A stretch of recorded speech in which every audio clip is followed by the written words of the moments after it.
Veģetīvā distonija traucējumi organismā. Tā ir disharmonija mūsu organismā, visā sistēmā kopumā.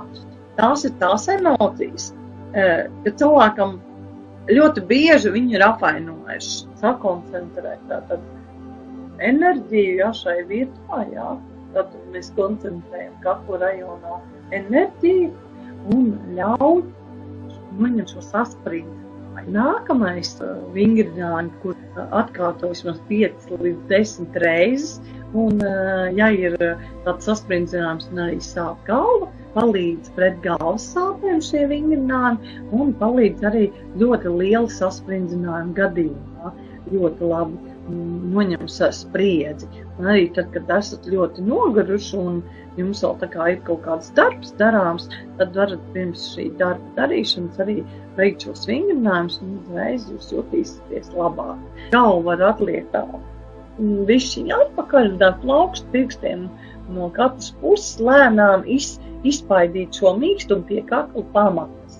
Pēc tam galvu noliec uz priekšu un nādu saspringtajās vietās, turi saspiestu 10 sekundes. Metode, ko es arī gribu jums parādīt, labi runājot par tam masāžām, vēl, kad, teiksim, jūs ņemat ausu ļipiņas no augšas un tad masējat viņas uz leju tā kā stiepjas. No augšas ņemat, izmasējat stiepjas. Tāda sajūta, ka jums miglojās acis, reibst galva, vai nav spēka, vai jūs pat slikti redzat kaut kādā veidā.